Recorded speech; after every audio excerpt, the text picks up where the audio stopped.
अज्ञानतिमिरान्धस्य ज्ञानाञ्जनशलाकया चक्षुरुन्मीलितं येन तस्मै श्रीगुरवे नमः। गुरुर्ब्रह्मा गुरुर्विष्णु गुरुर्देवो महेश्वरः गुरुस्साक्षात् परं ब्रह्म तस्मै श्रीगुरवे नमः। श्री राधा माधव प्रेम सुधा मंडल के द्वारा प्रचालित प्रसारित संकीर्तन में समुपस्थित आप सभी वैष्णवों के चरणों में प्रणाम वंदन।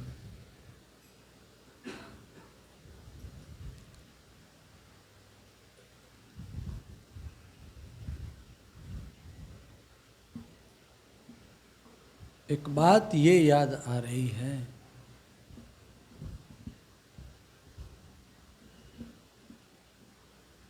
संसार में यदि करुणा से भरा हुआ कोई है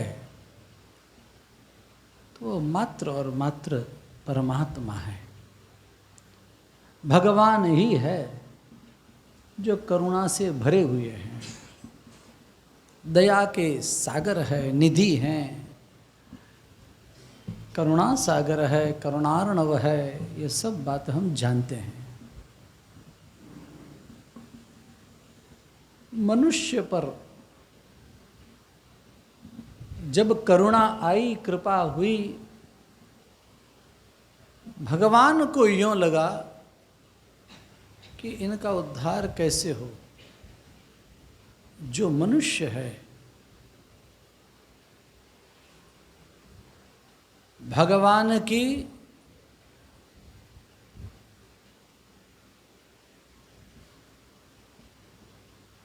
आंखें करुणा से भर आई। क्या सोचते सोचते ये मनुष्य फंसा हुआ है संसार में, मनुष्य फंसा हुआ है इस माया में, इसका उद्धार कैसे हो।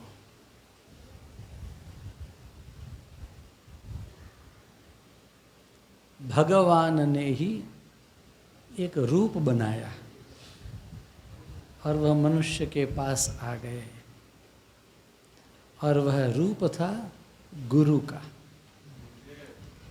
भगवान ही गुरु बनकर आते हैं। ये बात नहीं है कि गुरु को हमें भगवान मानना चाहिए, मानना चाहिए ऐसी बात नहीं है। भगवान ही है ही, आप मानो चाहे नहीं मानो। आप गुरु का कुछ भी अहित करो, सेवा करो, ना सेवा करो, कुछ भी करो, गुरु भगवान है। भगवान ही गुरु बनकर आए हैं। थोड़ा इको कम कर ले, कोई बात नहीं, चलेगा। होता है तो कम करो, नहीं तो कोई बात नहीं। हाँ, तो भगवान ने ये चाहा, ये मेरा है, मुझे उसे उबारना है, मुझे उसे अपने पास लेना है, मुझे अपनी राह दिखानी है, अपने रास्ते पर लाना है। तो भगवान स्वयं गुरु के रूप में प्रकट हो गए। गुरु संत महात्मा बनते नहीं हैं, बने बनाए हुए आते हैं। यह बात पूज्यपाद संत राधा रसिक शिरोमणि हमारे बैरागी बाबा कहा करते थे कि संत महात्मा गुरु बनते नहीं हैं, उनकी ट्रेनिंग होती है। क्या जैसे मैथ्स की क्लास होती है, इंग्लिश की क्लास होती है, या अन्य कोई भाषाओं की, या इंजीनियरिंग की, या साइंस की कोई क्लास होती है, वैसे गुरु बनने की कोई क्लास होती है क्या? क्लास नहीं होती है। गुरु बने बनाए आते हैं, संत बने बनाए आते हैं। भगवान ने पहले से बना के रखे हैं। कोई ये कहे नहीं नहीं पहले तो यह बहुत लूट फाट करता था, बाद में उसको भगवान के नाम का ऐसा रंग लग गया, अब फिर बाद में वो तो संत हो गया। ऐसे भी कथाएं आपने सुनी होगी। लेकिन वो पहले लूट फाट करता था, ये बात सही होने के बाद भी अधूरी है, क्योंकि उसके अंदर वो संतत्व का बीज तो बहुत पहले से ही था, पहले से था। बाद में वृष्टि हुई, जैसे जमीन में बीज बोया हुआ रहता है, बारिश के होने के बाद अपने आप जहां पर बीज है वहां पर से अपने आप पौधा निकल आएगा। उस वक्त फिर अच्छा अब बारिश हो गई, लाओ चलो कुछ एक आध इसमें ये बना दे वो बनाए, ऐसा हमारे चाहने से नहीं होता है। तो गुरु संत महात्मा ये सब बने बनाए हुए होते हैं, भगवान के घर से बने बनाए हुए आते हैं। इनके हृदय में करुणा यूं ही हो जाती है। उनको सीखना नहीं होता है कि लोगों पर दया करो, लोगों से द्वेष न करें, प्रेम करें, ये संसारियों को सीखना होता है, जबकि संतों के हृदय में ये अपने आप होता है, उनको सिखाना नहीं होता है।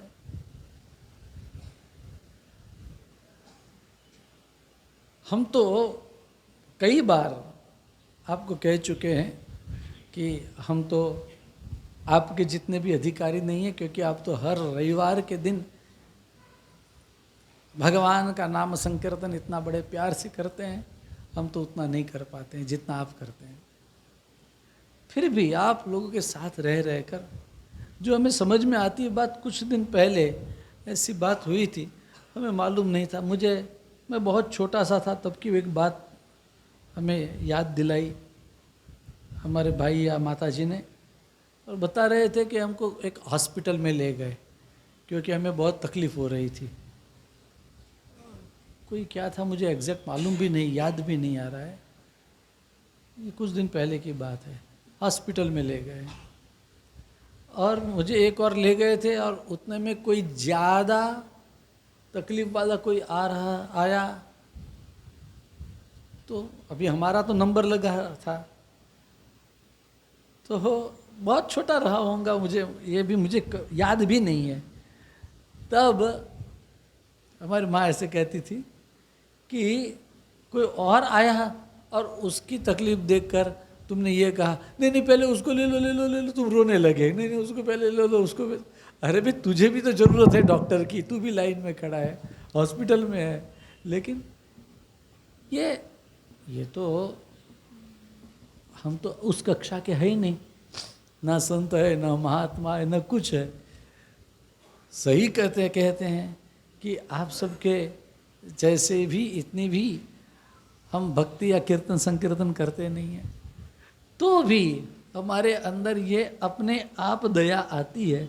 तो जो सही में जो गुरु होते हैं, जो संत महात्मा होते हैं, उनको बनाने पड़ते हैं क्या? बिना बनाए अपने आप भगवान के बनाए हुए ये सब आ जाते हैं। उनको सच बोलना चाहिए, ये सिखाना नहीं पड़ता है। उनको प्रेम करना चाहिए, द्वेष नहीं करना चाहिए, ये सब सिखाना नहीं पड़ता है। ये सब सीखे सिखाए आते हैं, बने बनाए आते हैं। प्रियजनों, गुरु स्वयं भगवान का ही रूप होते हैं। गुरु की सेवा से गुरु प्रसन्न होते हैं। अरे ये तो कोई भी होगा, गुरु की बात छोड़ दो, किसी की भी आप सेवा करेंगे, कोई बैठा होगा उसके पास जाकर आप उसको पानी पिलाएंगे तो वो प्रसन्न हो जाएगा। उसको चाय पानी करेंगे तो और प्रसन्न होगा, फल वगैरह देंगे, खाना वगैरह देंगे तो और प्रसन्न हो जाएगा, उसके पैर वगैरह दबा देंगे तो और भी प्रसन्न हो जाएगा। तो सेवा से तो कोई भी प्रसन्न हो जाता है, तो सेवा से गुरु प्रसन्न हो जाते हैं। ये अगर बात कहीं लिखी है तो वो अधूरी है। बात ऐसी है कि भगवान कृष्ण स्वयं कहते हैं कि गुरु शुश्रूषा से हम प्रसन्न होते हैं। आप सेवा किसकी करेंगे? गुरु की। और प्रसन्न कौन हो जाएगा? ठाकुर जी। ठाकुर जी। ठाकुर जी प्रसन्न हो जाएंगे। ये कितनी बड़ी बात है। हम भी देख ले, शायद हमारा भी कभी न बच जाए। ऐसा नहीं, मेरे ख्याल से तो बंद ही होगा, लेकिन एक बार देख लेना अच्छा है। आपका चालू है तो चल सकता है, हमारा नहीं रहना चाहिए।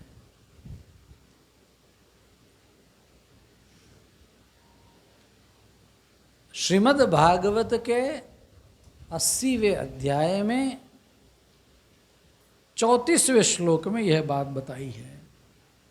भगवान कहते हैं कि हम गुरु की शुश्रूषा से हम स्वयं प्रसन्न हो जाते हैं। गुरु शुश्रूषया यथा नाहमिज्या प्रजातिभ्याम तपसोपशमेन वा। क्या कह रहे हैं? अगर आप यज्ञ करते हैं तो यज्ञ से भगवान प्रसन्न होता है, ऐसा शास्त्र में बताया है। लेकिन यहाँ पर भगवान कृष्ण सुदामा जी से बता रहे हैं, सुदामा जी को बता रहे हैं कि भैया आपको याद है हम दोनों गए थे लकड़ियाँ चुनने के लिए, और वहाँ पर जो भयंकर बारिश हुई, और जब गुरुजी हमारे लिए बेचैन हो गए कि इन बच्चों का क्या होगा। गुरुजी हमें ढूंढते ढूंढते आए और गुरुजी ने कहा कि भाई ऐसी आप हमारी सेवा कर रहे हैं, हमारे लिए इतना कर रहे हैं। कोई भी व्यक्ति अपने प्राण को ज़्यादा चाहता है, अपने प्राण को, अपने जीव को ज़्यादा चाहता है, और आपने अपनी जीव की, प्राण की परवाह न करते हुए हमारे आश्रम के लिए, हमारे लिए ये सब काम किया है। और भगवान ने आशीर्वाद दिए। भगवान ने आशीर्वाद क्या दिए कि कीर्तिर्वाम अस्तु पावनी, आपकी कीर्ति बढ़ती रहे। और ये भी कहा कि छंदांसि अयात यामानि भवन्तु इह परत्र च। यह जो विद्या हमसे आपने सीखी है, यह विद्या आपकी वैसी की वैसी फ्रेश, ताजी, गुजराती में कहवाय ताजी माजी रे। आपकी विद्या कैसी रहे? एकदम फ्रेश बनी रहे। ऐसी विद्या का आशीर्वाद गुरुदेव ने दिया। बहुत बड़ी बात है। गुरुदेव हमें पढ़ा तो देते हैं, सिखा तो देते हैं, लेकिन ये आज सत्संग जो हुआ, सत्संग में आप सबने जो पाया, ये कभी आप भूल न पाए, ऐसा आशीर्वाद गुरुदेव देते हैं क्या? आज के सत्संग में हमने जो पाया, जो सीखा, वो कभी हम भूल न पाए, ऐसा आशीर्वाद हमें मिलता है क्या? कृष्ण, बलराम, सुदामा, इनको ऐसा आशीर्वाद मिला कि आपने जो पढ़ा है वे सारे के सारे वेद शास्त्र वगैरह वैसे के वैसे इस जन्म में भी और परलोक में भी आपकी विद्या वैसी की वैसी ही रहे। अब भगवान को तो कहाँ विद्या से कोई लेना देना था? भगवान को कोई पढ़ाई करनी थी क्या? फिर भी भगवान पढ़ाई करने के लिए गए। वो तो स्वयं जगत गुरु है, कृष्णम वंदे जगत गुरुम है। और फिर भी भगवान पढ़ने के लिए गए, और पढ़ाई के बाद जब गुरुदेव ने कृपा की तो ऐसे आशीर्वाद दिए हैं। बहुत बड़ी बात है भैया। कृष्णम वंदे जगत गुरुम, उनको गुरुदेव आशीर्वाद देते हैं कि आपने जो आज सुना है वो सब वैसा का वैसा रहे। हर एक को ये आशीर्वाद मिलते नहीं है। भगवान बताते हैं नाहम इज्जा प्रजातिभ्याम, यज्ञ से भगवान प्रसन्न होते हैं, ऐसी बात बताई है शास्त्रों में। लेकिन यहाँ पर कहते हैं कि भगवान कि अगर आप यज्ञ नहीं कर पाते तो कोई बात नहीं, गुरुदेव की सेवा करें। अब ये बताइए कि आजकल यहाँ पर कौन गुरु की सेवा करता है? और ना हम गुरु की सेवा करने के काबिल है। अब तो हम ऐसे हो गए कि कोई हमारी सेवा करे। हम चल नहीं पाते हैं, कोई हाथ पकड़कर हमारे साथ चले। हम चढ़ नहीं पाते हैं, अपने आप अपना कार्य नहीं कर पाते हैं, अब क्या गुरु की सेवा करेंगे। लेकिन फिर भी गुरु की सेवा, यह जो निष्ठा है गुरु के लिए, बहुत बढ़िया एक पंक्ति जिसमें बताया है, एक स्वर दीजिए।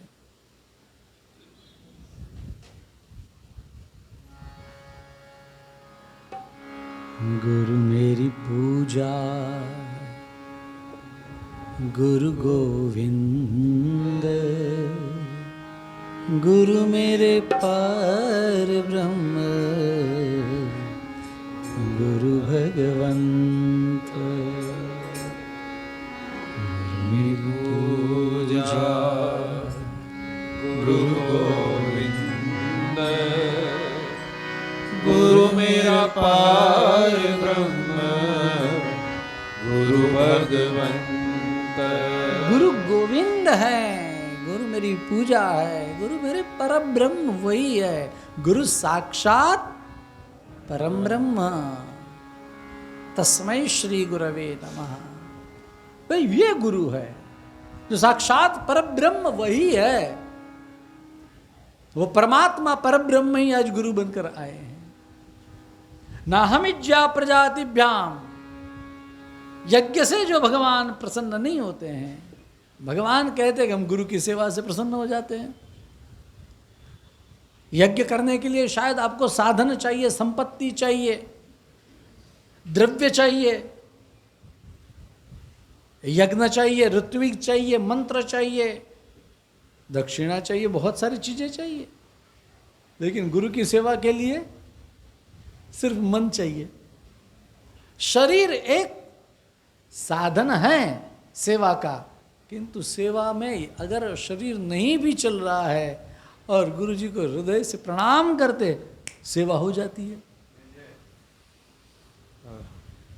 अब ये दोनों महापुरुष यहाँ पर विराजमान है, अब कहाँ उनकी सेवा करने के लिए जाएंगे। गुरु की सेवा क्या होती है मालूम है आपको? शुश्रूषा शब्द मालूम है? शुश्रूषा शब्द का अर्थ, एक तो अर्थ होता है सेवा, और दूसरा अर्थ महत्व का है, उसका नाम, उसका अर्थ है सुनने की इच्छा। गुरु ने क्या कहा, कभी आपने सुना? गुरु ने क्या कहा, जो सुना है उसके ऊपर हमारा आचरण हुआ। मैं बहुत पहले भी कह चुका हूं कि गुरु जाते नहीं हैं, गुरु शिष्यों में समा जाते हैं, गुरु कहीं नहीं जाते हैं। और इसलिए उस शिष्य के पास वे गुरु हमेशा रहते हैं, उसके हृदय में रहते हैं, उनके विचारों में रहते हैं। मैं पहले भी बताया करता था, हमारे यहाँ वो जो बाबा सावरिया, बाबा क्या नाम उनका, सावरिया जी, वे आते थे। मैंने कई बार ऐसे कहा था कि वे कभी कभार गाते हैं तो हमको ऐसे लगता था कि जैसे हमारे पूज्यपाद मुकुंदहरि जी महाराज जी गा रहे हैं, ऐसा भाव आता था। वो उनमें समा जाते हैं, वो उनकी नकल नहीं कर रहे हैं। याद रखना, कभी ऐसा मत सोचना, वो उनकी नकल नहीं कर रहे हैं। हाँ, ये हो सकता है शुरुआत तौर पर कोई भी व्यक्ति, जैसे अमुक व्यक्ति गा रहा है, अमुक व्यक्ति कर रहा है, उसकी वो नकल कर रहा है ऐसे लग रहा है आपको, हो सकता है कि वो शायद नकल भी करता हो, लेकिन वो नकल करते करते करते करते वह गुरु उनकी अकल में ऐसे बैठ जाते, अब उनको नकल निकालनी हो तो भी नहीं निकलती है, क्योंकि गुरुजी उनमें समा जाते हैं। किसी के भी अंदर ये हृदय में बात लिख लें कि गुरु कहीं नहीं जाते हैं, शिष्यों के हृदय में समा जाते हैं, और वो तब समाते हैं जब शिष्य उनका कहा करता है। उसका नाम है शुश्रूषा। जो गुरुदेव ने कहा उसको सुने और उसको आचरण में लाएं। राधा माधव प्रेम सुधा मंडल है तो प्रेम सुधा बरसती रहनी चाहिए। हो सकता है कोविड टाइम में ऑनलाइन हो, लेकिन उसके बाद और भी और भी आनंद के साथ, और भी उसमें प्रेम बढ़ना चाहिए। तब तो ये इन महापुरुषों का जो स्वप्न है, या फिर इन महापुरुषों की जो इच्छा है कि आपके हृदय में ही सिर्फ नहीं, दिल दिमाग सर्वत्र हरिनाम हरिनाम और हरिनाम हो, तो ये शुश्रूषा का ये अर्थ है। हम हाथ पैर चलाकर उनकी सेवा करें, अच्छी बात है। उनके लिए जल ले आए, उनके लिए फल ले आए, उनके लिए सब कुछ ले आए, कोई बात नहीं। लेकिन उन्होंने जो कहा है वह नहीं करेंगे तो फिर हमारी सेवा नहीं होती है, फिर भगवान प्रसन्न नहीं होते हैं। उन्होंने जो कहा है उसे करें, उन्होंने जो किया है वो न करे चलेगा, उन्होंने जो कहा है वो करें। भगवान कृष्ण को जगत गुरु कहा है, इसलिए भगवान के लिए कहा है कि भगवान ने जो कहा भगवत गीता में वो करें। उन्होंने जो किया है वो नहीं कर पाएंगे। एक बहुत बड़ी बात आती है एक जगह पर, शंकराचार्य महाराज की, उनके शिष्यों के साथ जा रहे थे, तो शंकराचार्य जी ने ऐसे ही दिखाने के लिए कहीं पर वो ताड़ वृक्ष का जल होता है, ताड़ का रस, उसको ताड़ी कहते हैं, वो ताड़ी पिए। तो उनके चेले ने सोचा कि गुरुजी कर रहे हैं, हम भी पी लेते हैं। उन्होंने पी लिया, ताड़ी का रस पी लिया और आगे चले। गुरुजी को मालूम था कि ये क्या कर रहे हैं। तो वहाँ आगे सीसा होता है, सीसा आप समझते हैं ना, ब्रॉन्ज कहते हैं, क्या है ब्रॉन्ज कहते हैं, सीसा होता है ना, उसको गर्म वो हो रहा था, एकदम उबल रहा था सीसा, और उबलते हुए शीशे को लेकर शंकराचार्य महाराज ने उसको गटगटा दिया, पी लिए। थोड़े और आगे देखिए तो चेले तो आ रहे हैं, लेकिन किसी की हिम्मत नहीं हो रही है कि इसको कोई उबलते हुए शीशे को कोई पिए। तो गुरुजी जो कर रहे हैं वह आप नहीं कर पाएंगे, इसलिए गुरुजी करते हैं, ऐसा करना ये दिमाग से निकाल दे। लेकिन गुरुजी जो कहते हैं वह तो करे ही करे। तो नाहम इज्जा प्रजातिभ्याम, ऐसा बताया शास्त्रों में कि इज्जा से, यज्ञ से भगवान प्रसन्न होते हैं, किंतु गुरु की शुश्रूषा से भगवान ज्यादा प्रसन्न होते हैं। प्रजातिभ्याम, संतान उत्पत्ति होगी और उस संतान से हम यज्ञ याग वगैरह करवाएं या भगवान की भक्ति वगैरह करवाएं तो भगवान प्रसन्न होते हैं, ऐसी बात बताइए। लेकिन बोले वो नहीं भी होगा तो चलेगा, यज्ञ नहीं होंगे तो चलेगा, आपको संतति नहीं होगी तो चलेगा, और तपसोपशमेन च, तपसा, तप करेंगे तो भगवान प्रसन्न हो जाएंगे, लेकिन तप भी नहीं करेंगे लेकिन गुरु जी का कहा हुआ करेंगे। कितनी बड़ी बात बता रहे हैं भगवान कृष्ण, सुदामा से बता रहे हैं कि हम पर गुरुजी प्रसन्न हो गए, उसका कारण ये है आज हमारी सोने की द्वारिका है। लोगों को सोने के लिए खोली नहीं होती है, सोने के लिए, जहां यहां सोने की पूरी द्वारिका है, उसका कारण गुरुदेव की कृपा है। तपसोपशमेन च, उपशम यानी लोग कहते हैं कि गुस्सा मत करो, काम मत करो, क्रोध मत करो, लोभ मत करो, हाँ मोह मद मत्सर वगैरह मत करो। अच्छी बात है, वो नहीं करते हैं तो उसको सेल्फ कंट्रोल कहते हैं। So we have to control our self, but suppose we are not able to do that particular things, अगर हम वे सब नहीं कर पाते हैं तो भगवान बोले कोई बात नहीं, अरे कोई बात नहीं, कोई बात नहीं। लेकिन एक बात जरूरी है कि आपने किसी गुरुदेव के चरण पकड़ रखे हैं, आपने किसी गुरु का आश्रय लिया हो, ये जरूरी है। अगर ये आपने नहीं किया, गुरु का आश्रय नहीं लिया, तो आपको अपने पर कंट्रोल करना पड़ेगा।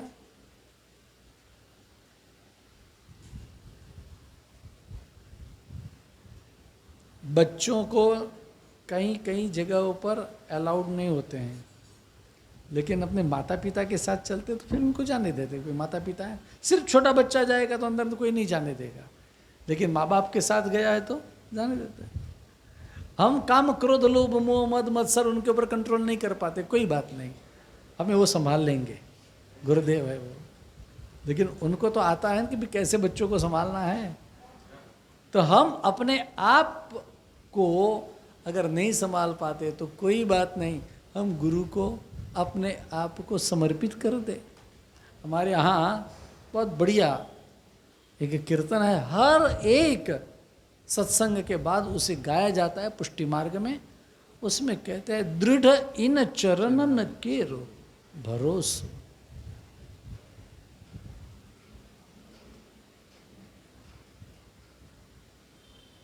सूरदास जी 105 साल के हो चुके हैं, अंतिम समय है उनका। और महाप्रभु जी श्री वल्लभाचार्य जी, उनके पुत्र श्री विट्ठलनाथ जी श्री गुसाई जी, उन्हें समाचार मिले कि अब सूरदास जी जा रहे हैं भगवान के धाम में। तो उन्होंने क्या कहा कि पुष्टि मार्ग का जहाज है और ये जहाज अब डूब रहा है। सूरदास जी कौन है? पुष्टि मार्ग का जहाज है, वो डूब रहा है। चलो हम सब उनके दर्शन के लिए जाएं। और उससे वैसा गिरिराज जी से चंद्र सरोवर पर आए। सूरदास जी एक खटिया में हैं, अंतिम अवस्था है, एकदम दुबला पतला श्रीअंग खटिया में पड़ा हुआ है, और मानो उनकी आंखों के सामने ठाकुर जी नाच रहे हैं। श्री गुसाई जी पधारे और सब लोग थे, जिसमें चतुर्भुज दास जी भी थे। सूरदास जी को यह पूछा गया कि आपने 1,25,000 यानी 1.25 लाख पद लिखे हैं। 1.25 लाख तो सूरदास जी ने लिखे हैं, और 25,000 जो है वो ठाकुर जी ने स्वयं लिखे हैं, जिसमें सूर श्याम ऐसी उसमें छाप है। हाँ, सूर श्याम ऐसी छाप है ना। तो इतने आपने कीर्तन लिखे, लेकिन कोई भी किसी भी कीर्तन, कोई भी कीर्तन, एक भी कीर्तन आपने अपने गुरु के लिए नहीं लिखा। प्रश्न क्या पूछा? आपने अपने गुरु के लिए एक भी कीर्तन नहीं लिखा। क्या बात है! ये तो अब आपका अंतिम समय, इसलिए आपको पूछ रहे हैं। और सूरदास जैसे सोए हुए थे खटिया में, और उनका हाथ था यूँ ही नीचे उन्होंने रखा, जहाँ बगल में श्री गुसाई जी, वल्लभ नंदन श्री गुसाई जी विराजमान थे। उनके चरणों में हाथ रख दिया और कहा कि हमने कभी गुरु और भगवान में अंतर माना ही नहीं है। हम गुरुदेव का अलग से कीर्तन क्या लिखे? हम जब ठाकुर जी का लिखते थे तो उस वक्त गुरु ही आंखों के सामने नाचते थे, और तब सीधा हाथ गया और उन्होंने क्या कहा? उन्होंने कहा,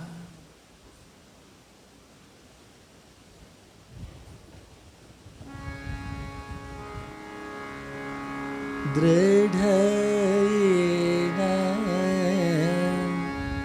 चरण केरो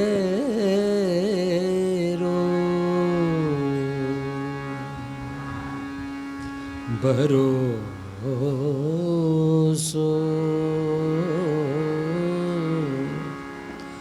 दृढ़ चरण केरो।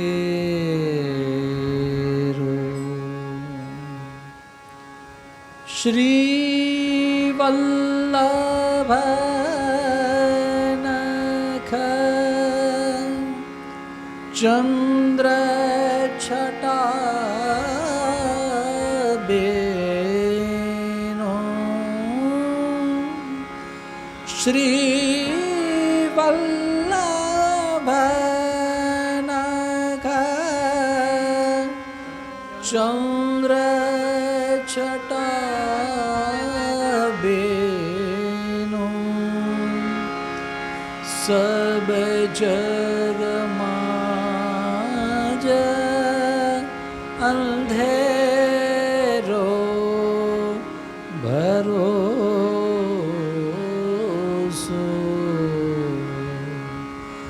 दृढ़ चरण केरो इन चरण केरो भरोसो दृढ़ इन चरण केरो गुरुदेव के चरणों का आश्रय दृढ़ होना चाहिए। तनिक भी उनमें से नहीं मेरा क्या होगा, अरे जिसको आप अपने आप को सौंप चुके हैं उन चरणों का भरोसा पूरा पूरा होना चाहिए। साधन और नहीं आकली में, और कौन सा साधन है? यही एकमात्र साधन गुरुदेव है। साधन और नहीं आकली में जासु होत निवेद सूर का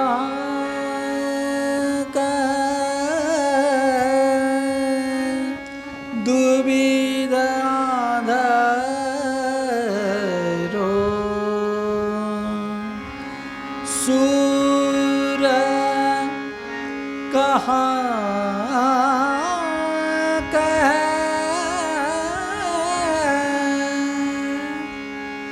दुविधादरो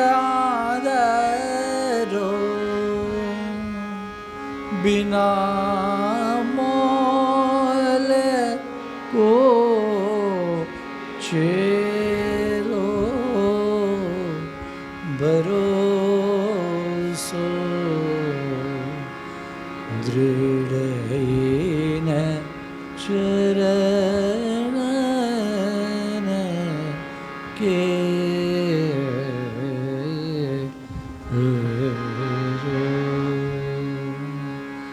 सूर्य कहाँ गए दुविध।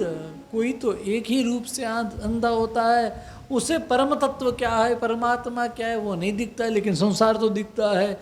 सूरदास जी कहे कि मैं तो दोनों ओर से अंधा हूं, न मुझे संसार देखता है न परमात्मा दिखते हैं। सूर्य कहाँ दुविधा, हमें तो संसार भी अगर दिखाना हो या परमात्मा भी दिखाना हो तो इनकी आंख से हम देखेंगे, हम कहाँ जाए इनको छोड़कर। इन चरणन केरो भरोसो दृढ़ दृढ़ भरोसा इनके चरणों का है। गुरुदेव के अलावा हमारा कोई है ही नहीं। हम तो ऐसे हैं बिना मोल को छे अशुल्क दासी कहा, गोपियां कहती है अशुल्क दासी कहा, बिना मोल को छेलो। हम दासी है, कोई पेड सर्वेंट है? पेड सर्वेंट नहीं।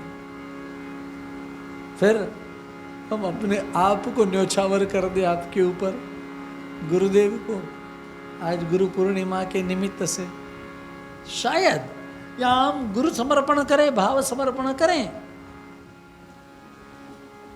5 रुपया, 500 रुपया, 5000, 5 लाख कितना देंगे? ये सब शायद संसार के लिए जरूरी होगा, लेकिन गुरुजी कहते हैं कि अपने आप को समर्पित कर दो। और अपने आप को समर्पित करना यानी क्या? सिर्फ उनके पैर दबाने के लिए जाना, उनके कपड़े धोना, इतना ही नहीं है। ये तो एक स्वाभाविक और प्राथमिक चीज है। भगवान राम जी भी विश्वामित्र जी के चरण सेवा करते हैं। आप देखेंगे वाल्मीकि रामायण में, रामचरितमानस में राम जी कैसी सेवा करते हैं, ये मालूम होगा आपको। राम जी सेवा कर रहे हैं और विश्वामित्र जी बार बार कह रहे हैं, बस रघुनाथ जी अब जाओ ना। अब देखो गुरु जी की कौन सी आज्ञा मानी जाए और कौन सी नहीं मानी जाए, ये भी विवेक की बात है। चेला पैर दबाने लगा, थोड़ी देर हुई तो गुरुजी ने कह दिया बस बस बेटा जाओ। बोले ठीक है गुरुजी मैं जाता हूँ, आपने कह दिया मैं जाता हूँ। ऐसा नहीं होता है। उसको चाहिए कि गुरुजी कहे फिर भी पैर दबाते रहो थोड़ी देर और, फिर 2 बार 3 बार 4 बार कह दे नहीं नहीं अब जाओ। अरे भाई जब अब जाओ तब जाओ। शायद पहली बार दूसरी बार में गुरुजी परीक्षा कर रहे हैं। कई बार ऐसे होता है। हमारे गुरुजी कहीं बाहर गांव जा रहे थे, हम छोड़ने के लिए गए। छोड़ने के लिए गए तो गुरुजी ने कहा अब जाओ ट्रेन तो चलेगी। तो मेरे पास हमारे सीनियर थे और गुरुजी, मैंने उनकी ओर देखा, मैं बहुत छोटा बच्चा था। तो चलना चाहिए क्या? गुरुजी की आज्ञा हो गई। बोले ऐसे मुझे बोलते नहीं, समझ में नहीं आती। गुरुजी तो कहेंगे जाओ, हमें नहीं जाना चाहिए। जब तक ट्रेन नहीं चलती है तब तक कहीं नहीं जाना चाहिए। आजकल तो ट्रेन सही समय से सब सही समय से सब चल रहा है, लेकिन कभी कभार तो ऐसे होता था कि ट्रेन बंद हो गई, बोले कि नहीं आज ट्रेन कैंसिल हो गई, फिर गुरुजी को वापस लेने के लिए आना पड़ेगा। गुरुजी वापस आएंगे। जब तक ट्रेन नहीं चलती है तब तक नहीं जाते। गुरुजी कह दे कि नहीं नहीं हमें ये नहीं चाहिए, तो उसका मतलब ये नहीं है कि हम नहीं दे, फिर भी 1-2 बार और आग्रह करे, अनुनय करे, विनय करे। ये एक गुरु शुश्रूषा का प्रकार है। विश्वामित्र महाराज राम जी को कह रहे हैं, जब जनकपुर पधारे हैं, यज्ञ में मारीच को पवनास्त्र या यूं कहिए कि बिना फना का बाण मारकर उसको उस और समुद्र की उस ओर फेंक दिया। सुबाहु को मारा, ताड़का वगैरह को मार दिए, सब कुछ हो गया, यज्ञ संपन्न हो गया। अब जनकपुर की ओर गए और वहां पर राम जी बीच में जो पड़ाव जनकपुर के पास में आ गए हैं, तो वहां पर विश्वामित्र जी आराम कर रहे हैं। रात्रि में चंद्र की चांदनी है, रात्रि बढ़ रही है। विश्वामित्र गुरुदेव आज्ञा कर रहे हैं कि रघुनाथ आप जाओ, और राम जी फिर भी भगवान गुरुदेव भगवान की चरण सेवा कर रहे हैं। ये शुश्रूषा है, गुरु शुश्रूषा। और विद्या गुरु शुश्रूषा से ही आती है, याद रहे। ऐसी कई कथाएं हैं कि गुरु की सेवा करते करते जो पढ़ने में अत्यंत शार्प विद्यार्थी होता है, उसे उतनी विद्या नहीं आती है जितनी सेवा करने वाले को अचानक आ जाती है, अगर गुरुदेव की कृपा हुई तो। ये गुरु शुश्रूषया विद्या। विद्या एकमात्र गुरु की शुश्रूषा से ही आ सकती है, या फिर दूसरा उपाय यह है कि पुष्कलेन धनेन वा, बहुत सारा धन दिया जाए और जिसको ये सब लौकिक विद्या आती है वो सब सिखा दे, वो बात ठीक है, लेकिन धन से भगवान नहीं मिलते हैं। गुरु प्रसन्न हो जाए तो प्रयच्छति गुरु प्रीतो वैकुंठम योगी दुर्लभम। गुरु अगर प्रसन्न हो जाए तो योगियों को दुर्लभ ऐसा वैकुंठ भी आपके सामने खड़ा कर दे। वैकुंठ में सीधा पहुंचा दे, ये गुरु जी कर सकते हैं। तो गुरु की शुश्रूषा शुश्रूषा राम जी ने भी की है और ठाकुर जी ने, श्री कृष्ण भगवान ने भी की है। कृष्ण भगवान सेवा करते हैं, गुरुदेव की संदीपनी ऋषि की सेवा करते हैं। आज यहाँ ये कृष्ण भगवान सुदामा से कह रहे हैं, नाहमिज्या प्रजातिभ्याम तपसा उपशमेन च, और क्या बताए, तुष्येयम सर्वभूतात्मा गुरु शुश्रूषया यथा। मैं प्रसन्न अगर होता हूँ तो गुरु की शुश्रूषा से होता हूँ। और गुरु की शुश्रूषा का अर्थ